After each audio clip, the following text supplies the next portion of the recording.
But let's go over standing waves in general. First of all, a transverse wave. This is what a transverse wave looks like. Transverse wave, if you create one pulse, it'll always reflect on the other side. So if I have a crest, once it hits the end, it's going to turn into a trough when it returns. And then when I have continued pulses, we call this a traveling wave.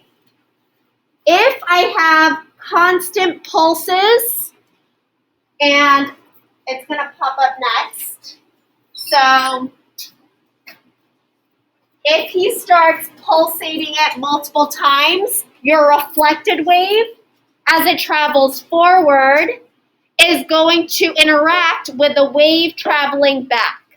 So this is the first harmonic. It creates a standing wave, not a very exciting one, but that's a standing wave.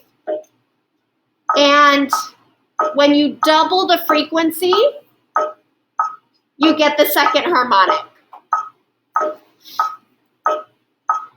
When you triple the frequency, you get the third harmonic. And there's patterns that we see here. Important vocabulary that I want you to know. There's clear locations where the standing wave does not appear to move. What are those called? Nodes. Node displacement, meaning nodes. And then obviously, the highest displacement or the highest amplitude is an antinode. So we've got nodes and antinodes. I want you to memorize that vocabulary. He's got the sixth harmonic. The nodes and antinodes increase. He gets pretty high up there. I can never do it this good. This means that he's multiplied that initial frequency 7 times faster. He or she, I don't know. So it takes a lot of skills to do this. But I want to make sure that you understand a standing wave is a wave that interacts with itself. And it interacts at very specific frequencies to create nodes, node displacement, and antinodes.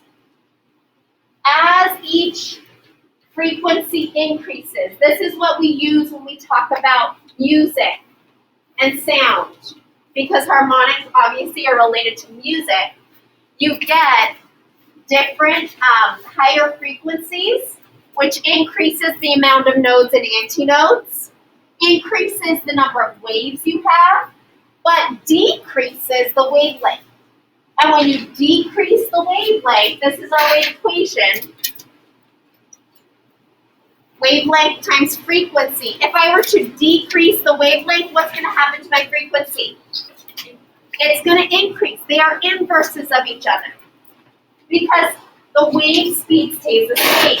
If I increase the frequency, you increase your pitch. And that's how you get the different sounds in music. When you play guitars or wind instruments or string instruments, they all have harmonics. So this is basically what we talked about, the fact that an original wave reflected flips to the opposite side of its equilibrium when they interact with each other. This trough and this crest will turn into, this crest flips to a trough, the trough flips to a crest. If I add these together, we have what we call constructive interference. They add to make a bigger amplitude. So I had a student ask me, well, if it creates a bigger trough, isn't that destructive because it's more negative? I don't want you to think about a positive or a negative sign. I want you to think about, is it getting bigger or is it getting smaller in amplitude? And in this case, the amplitude, even though it's in the negative direction, it's still constructive because it's getting bigger. So, constructive interference, destructive interference, superposition is the resulting wave when you add them together. And these are all important vocabulary words. So I included them here. Wave and its reflection constructively interfere. Amplitude, another vocab word, increases because the crests and troughs align. Using these vocabulary words, understanding what they mean, is going to be key for this unit test, which is on the 15th, by the way, so keep that in mind. Okay, this was our harmonics. This was this worksheet that we did. And when you had your first harmonic for two fixed ends, obviously, think about a guitar string or any string instrument. Those two fixed ends are not going to move. No displacement. They're two nodes. So the first harmonic for two fixed ends is always going to have an extra node than the harmonic it started with because of the two fixed ends. Now when we get into one open end, the pattern is pretty simple because the number of harmonic, the number of notes, and the number of antinodes stays the same. So an open end would be something like a flute, where you've got one closed end and one open end.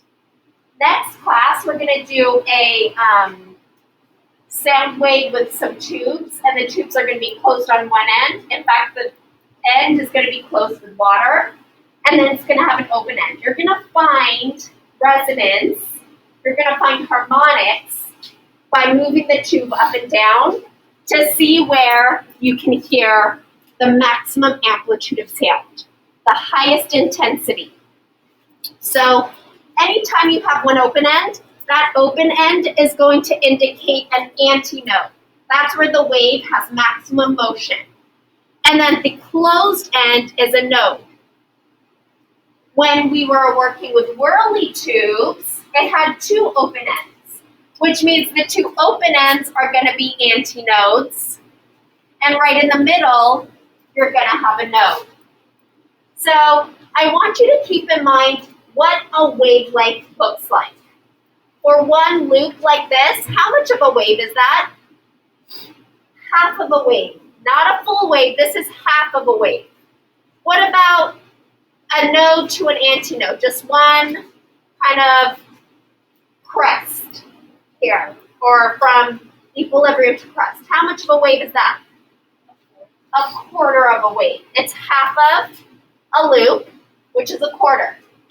This is not a wave we typically see, but it goes from the middle of a crest to the bottom of a trough.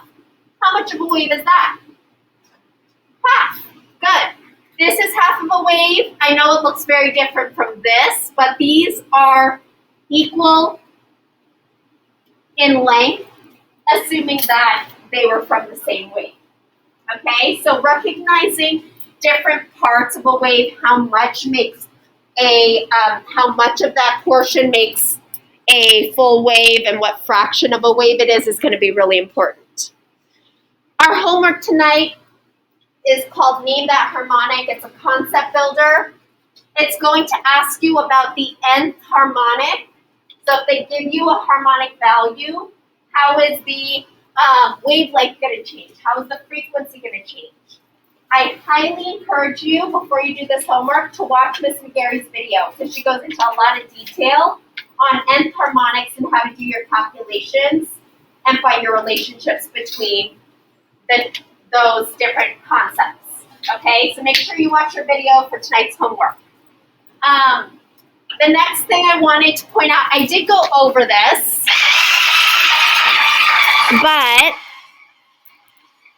I don't expect you to understand, or I don't expect you to memorize each of the different types of harmonics that we have, whether it's two fixed ends or no fixed ends, but I do want you to understand the pattern. So if a harmonic increases from first to second to third, all the way out to the nth harmonic, if this increases, what happens to my nodes? Does it go up? Does it go down? Does it stay the same? Increases. And what? Increases. Increases. New person. What about the antinodes? What happens to the antinode as the harmonic increases? That increases also. Okay. Now, if your nodes and antinodes increase, what does that do to the number of waves? I'm skipping these two because I feel like number of waves is a good relationship. Anya. The wavelength is smaller. The wavelength is smaller because the number of waves increases. Because you have more nodes and antinodes, that means there are more waves being created in that standing wave. So your number of waves increase. If you have more waves in this one section, then the wavelength is going to decrease. And based on our relationship of frequency and wavelength, what's going to happen to our frequency? It's going to increase. These are inversely related. So as wavelength increases, frequency decreases. Any questions?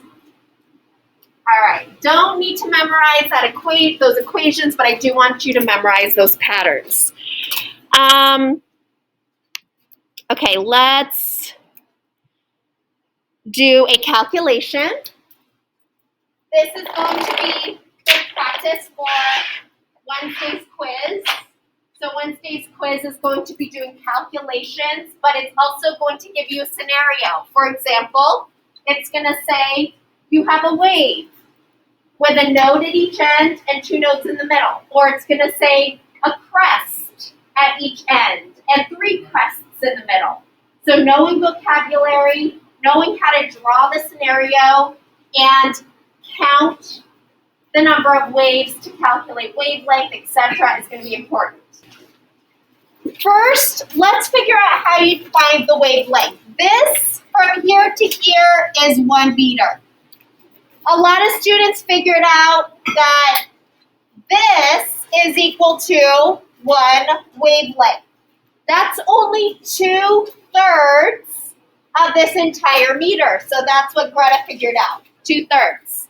Another way to do it, another student took the fact that I have 1.5 waves total.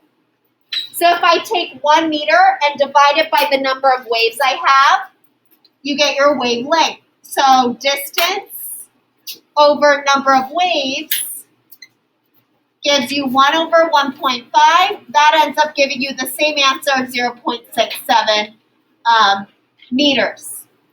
And then you just multiply. Wave speed equals frequency times wavelength. So my 750 times my 0.67 is your 502.5. Or if you rounded it, 500 meters per second is fine as well. Any questions on that? You have a reading and a physics classroom assignment. The reading is from physics classroom, so make sure you do both. I'll see you guys on Wednesday.